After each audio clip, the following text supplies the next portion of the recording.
Okay, hi, my name is Jessica Jones, and the career profile that I chose to do today is an eating disorder therapist.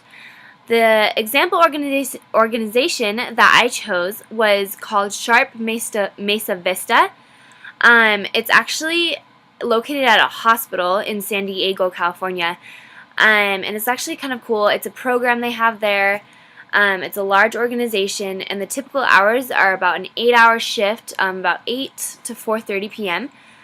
You would be working with eating disorders in children, teenagers, and adults. You have to be able to adapt to each setting. You could also be doing individual, family, and/or group therapies along the way.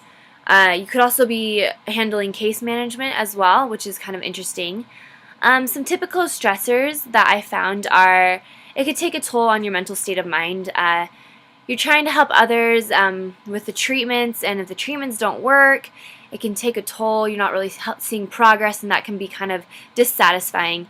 Can make you feel like you're not doing your job correctly, if you know what I mean. Also, there's a lot of walking and standing, so like a lot of grasping and so it might be tiresome on the body just slightly, but not too bad, hopefully.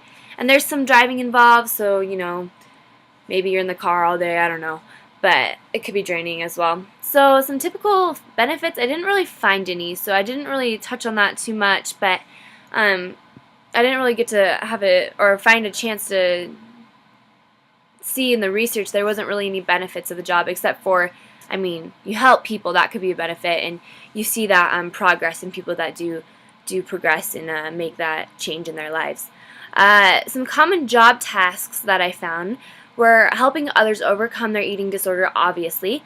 They try to eliminate binging and purging behaviors in all their patients.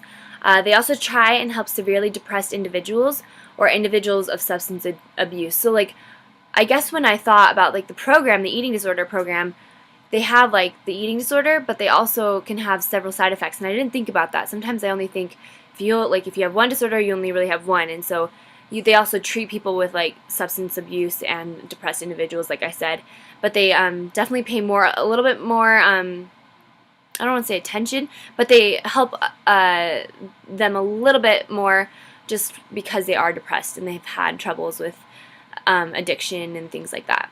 And I mentioned group therapy and things like that earlier on.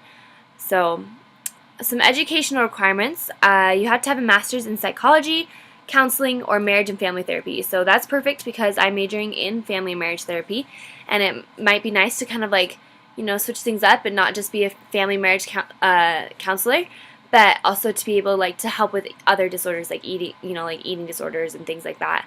You need to have a current California MFT license or BBS registration number.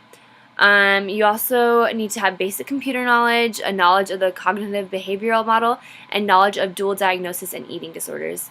Some starting salary ranges that I found was you start around $25,000 a year, about $25,500. So about $25,500 is about your starting salary when you start working, and your experience salary range from about 2007 was when I found the latest update, I guess, was about $75,000 a year is the highest that they found in their survey, I guess. I guess some miscellaneous information. The specific job is a program where the patients are partially hospitalized. It's at a hospital, and at first I didn't really understand that, but I guess sometimes I always thought people would go in and just talk to counselors if they had an eating disorder, but people are hospitalized because there's not nutrients in their bodies and things like that. So they are partially hospitalized as they go through the program and as you're helping them. So that could also be an interesting factor to your work environment, and you'd be in a hospital. So I thought that was a cool fact and a cool interesting thing about this job. It's a little bit different than the family marriage therapy counselor setting or just therapist in general setting kind of thing. So that's all I had for today, and I hope you learned something. So have a great day.